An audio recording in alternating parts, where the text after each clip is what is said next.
नमस्कार, आप देख रहे हैं B9 न्यूज़ 24 की खास खबर गोरखपुर से। गोरखपुर के तिवारी हाता में सुबह 5 बजे से चल रही प्रवर्तन निर्देशालय ईडी शाम 6 बजे खत्म हो गई। करीब 13 घंटे की इस छापेमारी के दौरान पूर्व मंत्री पंडित हरिशंकर के छोटे बेटे विनय शंकर तिवारी तो यहाँ नहीं मिले, लेकिन बड़े बेटे भीष्म शंकर तिवारी उर्फ कुशल तिवारी से ईडी टीम ने घंटों पूछताछ की। इसके अलावा टीम ने परिवार और हाता में मौजूद अन्य लोगों से पूछताछ की और पूरे घर का चप्पा चप्पा खंगाला। हालांकि सूत्रों का दावा है कि छापामारी के बाद ईडी टीम तिवारी हाता से कुछ दस्तावेज कब्जे में लेकर अपने साथ गई है। भारी फोर्स और अर्धसैनिक बल लेकर 6 गाड़ियों से पहुंची ईडी टीम में महिला अफसर भी रहीं शामिल, जो कि तिवारी परिवार की महिलाओं से भी पूछताछ की है। वहीं इस छापेमारी के दौरान तिवारी हाता पर समर्थकों की भारी भीड़ जुटी रही और विरोध प्रदर्शन भी भयंकर हुआ। ईडी टीम तिवारी हाता में रेड करती रही, नारा लगाकर इस रेड का विरोध जताते रहे। देखें खास खबर B9 न्यूज़ 24 के साथ।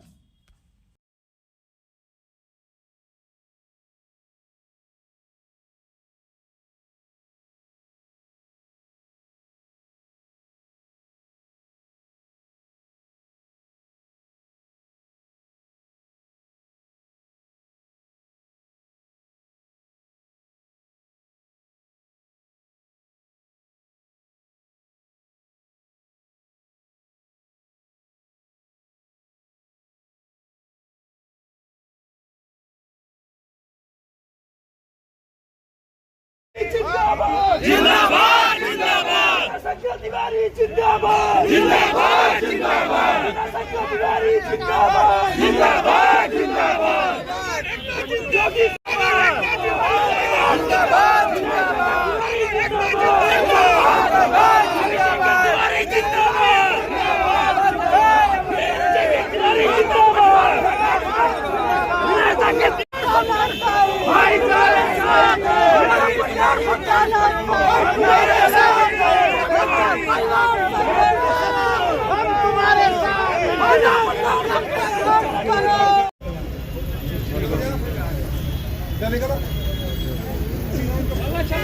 पैर बचाओ आशीष, पैर बचाओ।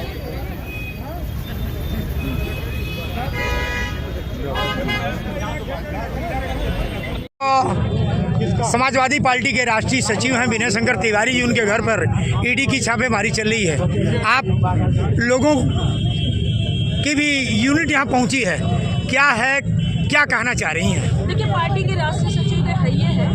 दूसरी बड़ी बात ये है कि ब्राह्मण समाज के बहुत कद्दावर नेता है, बहुत बड़े नेता है, और उनके आवास पर छापा पड़ना ये बहुत ही निंदनीय कार्य है, क्योंकि भारतीय जनता पार्टी सरकार जो है वो डरी हुई है।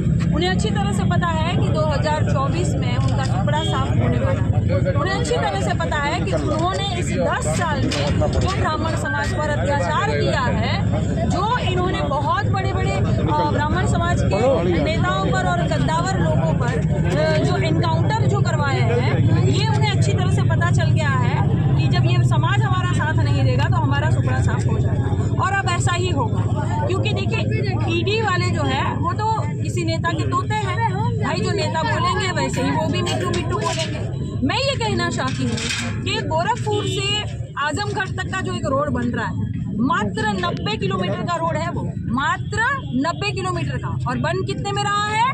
6000 करोड़ में। कितने में? 6000 करोड़ में रोड बन रहा है, अभी तक भी नहीं बना है। तो फिर ये घोटाला नहीं है? वहाँ पर ईडी क्यों नहीं छापा मार रही है? दूसरी एक बात है कि नौसर से लेकर बनारस तक जाने वाला जो रोड है, कॉन्ट्रैक्ट हुआ था मात्र 3 साल में वो बनेगा। आज 10 साल पूरे हो गए, आज भी वो रोड नहीं बना है। ये घोटाला नहीं है? वहाँ तो ईडी छापा नहीं मारेगी। और दूसरी बात ये है कि इतने बड़े बड़े गोरखपुर में मॉल बन रहे हैं, किसके इशारों पर बन रहे हैं? शॉपिंग मॉल जो इतने बड़े बड़े बन रहे हैं, इतनी बड़ी बड़ी कॉलेज बन रही है, कहाँ से ये पैसा आ रहा है? वो जो 6000 करोड़ मात्र 90 किलोमीटर के रोड के लिए जो पारित हुआ था, कहीं वो पैसा से तो नहीं बन रहा है? कहीं ये घोटाला तो नहीं है? क्या ये लग रहा है कि द्वेष भावना बस हो रहा है? छापा नहीं मारेगी। और जो ऐसे वरिष्ठ नेता है जो भारतीय जनता पार्टी का विरोध करेंगे, तो भारतीय जनता पार्टी वाले सोचते हैं कि हम अपने वॉशिंग मशीन में उनको बुला ले। और भी जो हमारे जो पार्षद लोग हैं वहाँ पर भी ये धमकी देते हैं कि ईडी का छापा मारेंगे। हमारे जितने नेता है वहाँ पर ये धमकी देने का काम करते हैं। समाजवादी पार्टी इसको लेकर के कहाँ तक जाएगी? समाजवादी पार्टी डरने का काम नहीं करती है।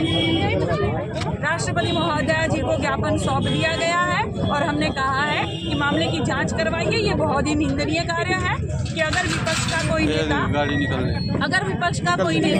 आपके खिलाफ आवाज उठाएगा, कोई पत्रकार आपके खिलाफ आवाज उठाएगा, कोई सोशल एक्टिविस्ट आवाज उठाएगा, तो आप ईडी का छापा मारेंगे, आप अकाउंट बंद करने का काम करेंगे। सुबह 5 बजे से ईडी की कार्रवाई आपके आवास पर चल रही थी, आपको अपने कस्टडी में ली थी, क्या कहेंगे? अब तो आप लोग देख रहे हैं कैसे चुनाव जैसे नजदीक आ रहा है, दबाव बना करके इस तरह की साजिशें रची जा रही हैं। क्या लग रहा है आपको? अब जो मुकदमा कोर्ट में है और उसमें कोर्ट से बड़ा मतलब तो कोई अथॉरिटी होती नहीं है, और उसके बाद भी इस तरह की कार्रवाई की जाए तो, और इतनी देर तक उन्होंने कार्रवाई की, कहीं कुछ नहीं मिला उनको। क्या लग रहा है ये आप पर प्रेशर डाला जा रहा है? ये कार्रवाई राजनीति से प्रेरित कार्रवाई है और इस तरह की संदेश देना चाहते हैं? राजनीति में इस तरह की कार्रवाई निंदनीय है। ऐसी कार्रवाई नहीं होनी चाहिए। ऐसा दबाव बना करके कहीं राजनीति में ऐसा कभी नहीं हुआ है। क्या लग रहा है कि आगे और कार्रवाई लोग करेंगे? आगे कार्रवाई की बात हम कैसे बता सकते हैं? तो छापेमारी करना सरकार जो ये कर रही है, ये दबाव में कर रही है और ये नाजायज है। इस तरह का चुनाव के समय में आज तक जो मुकदमा न्यायालय में लंबित है, चल रहा है, उस पर रोज सुनवाई हो रही है। समाजवादी पार्टी के कुछ नेता जो कि जिलाधिकारी से मिले हैं और ज्ञापन सौंपे हैं और आपके समर्थन में गेट पर काफी देर से बैठ करके वो लोग इंतजार कर रहे हैं, क्या कहना चाहेंगे? हमारे साथी हैं, हमारे सहयोगी हैं, तो ये चीजें देखो नाजायज, ये प्रजातंत्र में ये जो चीजें हैं, और ये अगर किसी संस्था को हथियार बना करके राजनीति से को प्रभावित किया जाए तो ये बात गलत है।